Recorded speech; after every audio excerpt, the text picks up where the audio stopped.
Dongeng Bahasa Indonesia. Empat Gadis dan Sang Raja. Suatu ketika di kerajaan yang jauh, hiduplah seorang raja bernama Janus. Dia dikenal karena telah mencapai banyak hal sejak usia muda. Pada siang hari dia mengadakan pertemuan di aula dengan para menterinya. Tapi ini membuat raja muda bosan. Kehidupan luar sangat menghiburnya. Maka di malam hari, dia pergi keluar dengan menyamar, mencari-cari petualangan untuk melibatkan diri di dalamnya. Suatu hari, ketika dia berkeliaran, dia melihat empat gadis duduk dan berbincang. Permen ini rasanya luar biasa. Tidak ada yang terasa lebih enak.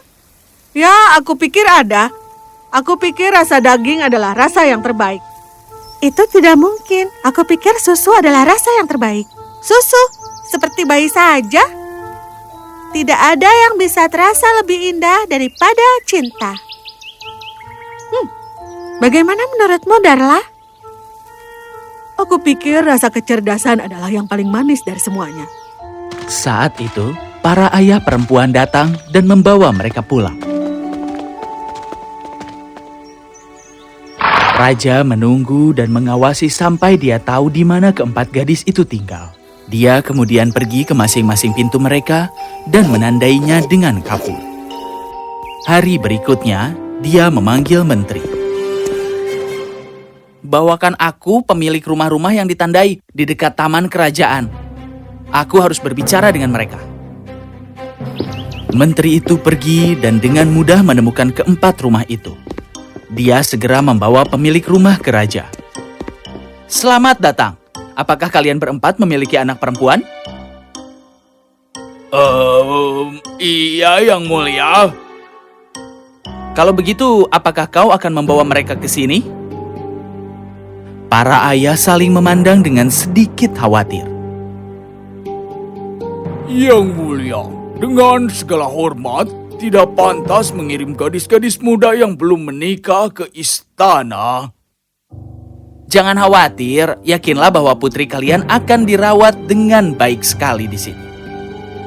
Raja mengirim kereta dengan gorden tertutup, sehingga tidak ada yang tahu tentang gadis-gadis muda yang memasuki istana, yang membuat ayah mereka senang. Empat gadis muda dikumpulkan di sebuah ruangan,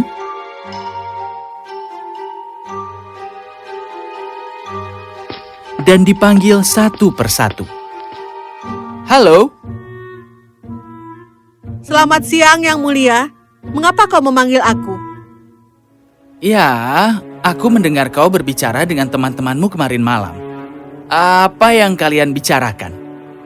Oh, tidak ada yang buruk tentangmu, rajaku. Aku tahu itu, jangan takut. Kau mengatakan sesuatu tentang daging. Oh, aku hanya mengatakan bahwa rasa daging adalah rasa yang terbaik. Maafkan aku, Yang Mulia, tetapi gadis ini bersama keluarga yang bahkan tidak makan daging. Mereka vegetarian. Apa? Lalu, bagaimana kau bisa mengatakan rasa daging adalah yang terbaik ketika kau bahkan belum mencicipinya? Ya, memang benar, keluarga aku tidak makan daging. Tetapi aku telah melihat ketika daging dibeli, daging itu digunakan sepenuhnya dan tidak ada yang terbuang. Bahkan tulangnya dikunyah hingga bersih oleh anjing-anjing itu. Setelah itu, burung gagak akan menggunakannya dan kemudian dikonsumsi oleh semut. Raja Janus terkesan dengan jawaban gadis muda itu. Memang benar apa yang kau katakan. Daging memiliki rasa yang sangat lezat. Dan ini hadiah untuk jawabanmu. Dan gadis itu kembali dengan gembira. Gadis kedua dipanggil dan dia masuk perlahan dan dengan rasa takut. Halo, gadis muda. Halo, Yang Mulia. Mengapa aku dipanggil ke sini? Kemarin malam ketika kau bersama teman-temanmu, kau mengatakan rasa susu adalah yang terbaik. Apa yang kau maksud? Oh, Yang Mulia, semua orang suka dengan hal-hal yang terbuat dari susu seperti mentega dan krim dan juga permen. Sangat sedikit yang bisa berpaling darinya. Rasa susu itu memang rasa yang terbaik, walaupun Aku belum pernah mencicipinya. Apa? Begini, aku alergi terhadap produk-produk yang terbuat dari susu. Jadi aku hanya mengatakan ini dari apa yang aku perhatikan. Sang raja sangat terkejut. Aku tidak mengira itu. Tapi ya, susu dan semua hal yang dibuat darinya benar-benar terasa luar biasa. Raja senang dengan jawabannya dan mengirimnya pergi dengan hadiah. Gadis ketiga dipanggil ke ruangan dan dia masuk dengan senang hati. Halo Yang Mulia. Halo, aku telah memanggilmu ke sini untuk mengetahui tentang obrolanmu dengan teman-temanmu kemarin malam. Tapi Yang Mulia, aku tidak mengatakan apa-apa tentangmu. Ya, aku tidak berpikir kau akan melakukannya. Maksudku, aku mendengar kau berbicara tentang rasa cinta. Oh, itu. Ya, aku memang mengatakan bahwa rasa cinta adalah rasa yang paling manis. Tapi aku merasa itu agak lucu. Bagaimana kau bisa mengatakan itu? Ya, orang tuaku selalu menemukan kebahagiaan dalam cinta. Suatu kali aku bahkan melihat seekor rusa sedang bersama dengan anaknya. Saat itulah aku berpikir kalau cinta itu pasti sangat manis untuk dicicipi. Jawaban yang sangat indah. Kau benar sekali. Cinta memang memiliki rasa yang sangat manis. Raja memberinya hadiah dan dia pergi dengan senang. Akhirnya, giliran Darla. Salam Yang Mulia. Apa kau memanggil aku? Salam juga untukmu. Aku memanggilmu karena aku ingin tahu apa yang kau bicarakan dengan teman-temanmu kemarin malam. Tidak ada yang salah denganmu Yang Mulia. Aku bisa meyakinkanmu tentang itu. Aku sudah tahu itu, tapi aku ingin tahu apa yang kau maksud ketika kau mengatakan rasa kecerdasan adalah yang terbaik. Apa kau tidak tahu? Rasa kecerdasan itu sangat indah. Terutama ketika dicicipi di sekitar orang-orang yang berbohong. Kalau begitu, tidak ada yang akan merasakan rasanya dari percakapan denganku. Aku tidak pernah berbohong. Apakah itu benar? Aku pikir bahkan orang yang tidak pernah bisa berbohong pasti bisa melakukannya suatu hari nanti. Apakah kau menantangku, rajamu, bahwa suatu hari aku akan berbohong? Yang Mulia, tolong beri aku 400 koin emas dan 6 bulan. Dan aku akan membuktikan kau akan melakukannya.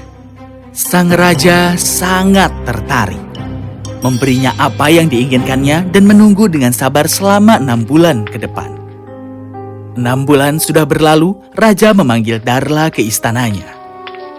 Apakah kau ingat janjimu sejak 6 bulan yang lalu? Ya, silakan datang ke rumahku dan aku akan menunjukkan kepadamu sesuatu yang sangat menakjubkan.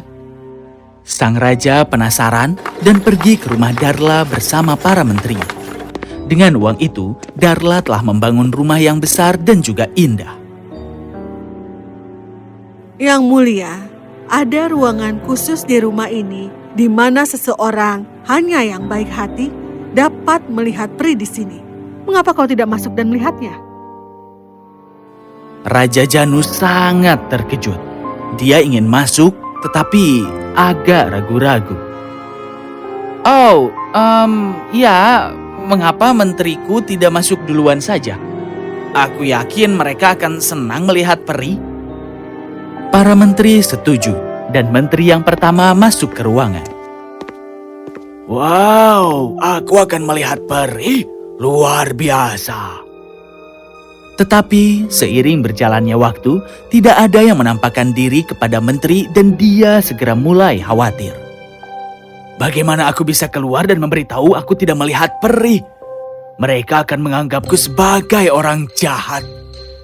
Jadi, ketika menteri keluar dari ruangan, dia berbohong kepada semua orang di sana. Baiklah, apa kau melihat peri? Ya, tapi aku terlalu gugup untuk bicara. Baiklah, sekarang giliranku. Maka menteri kedua masuk. Semua orang tahu aku paling baik. Aku pasti akan melihat peri. Tapi sekali lagi, seiring waktu berlalu, Tidak ada yang menampakkan diri kepada menteri yang tidak bahagia itu. Ketika dia meninggalkan ruangan, raja dan menteri pertama menanyainya. Baiklah, apa kau melihat peri juga? Apa yang kau pikirkan tentang dia? Oh iya, itu adalah pertemuan yang menarik. Sekarang raja sangat percaya diri untuk melihat peri. Dia pergi ke ruangan dan menunggu di sana dengan sabar.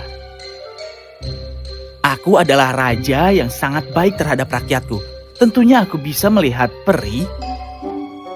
Dia melihat sekeliling dengan penuh semangat, menunggu matanya untuk melihat makhluk ajaib. Tetapi karena tidak ada peri yang muncul, dia mulai merasa tidak nyaman. Aku yakin ini sudah lama, atau bagaimana jika aku bukan raja yang baik hati? Tidak ada yang bisa tahu tentang itu. Darla menunggu dengan penuh semangat untuk raja, dan dia sangat gembira ketika dia melihat raja keluar. Baiklah, apa kau melihat peri? Iya, aku melihatnya. Itu sungguh perasaan yang luar biasa bisa berbicara dengan peri. Jadi, kau benar-benar melihat peri itu? Iya, dan berbicara dengannya juga. Benarkah itu yang mulia? Iya, itu benar. Oh, yang mulia. Kau baru saja berbohong, bukan? Hah? Apa maksudmu? Aku tidak berbohong. Dan saat itulah dia teringat tantangan Darla bahwa suatu hari dia akan berbohong. Raja tertawa terbahak-bahak dan mengakui bahwa dia belum melihat peri. Kedua menteri terkejut, tetapi juga mengakui hal yang sama. Raja tersenyum pada Darla. Kau adalah orang yang cerdas yang telah mempermainkanku. Naluri manusia untuk berbohong ketika berada dalam kesulitan dan ketika berada dalam situasi yang tidak nyaman. Tapi itu tidak berarti kau harus melakukannya. Aku tahu, aku tidak akan berbohong lagi, Darla. Aku akan senang jika kau menjadi istriku dan membantuku menjalankan kerajaanku. Dia dengan senang hati menerima lamaran itu. Dia juga jatuh cinta pada Raja Janus, dan keduanya segera menikah. Setelah itu, Raja menyadari bahwa rasa kecerdasan akan selalu mengalahkan kebohongan apapun di jalannya. Dia membuat keputusan yang sangat bijak untuk tidak pernah berbohong lagi. Bagaimanapun, kebohongan, tidak peduli seberapa besar atau kecil, tidak boleh dikatakan.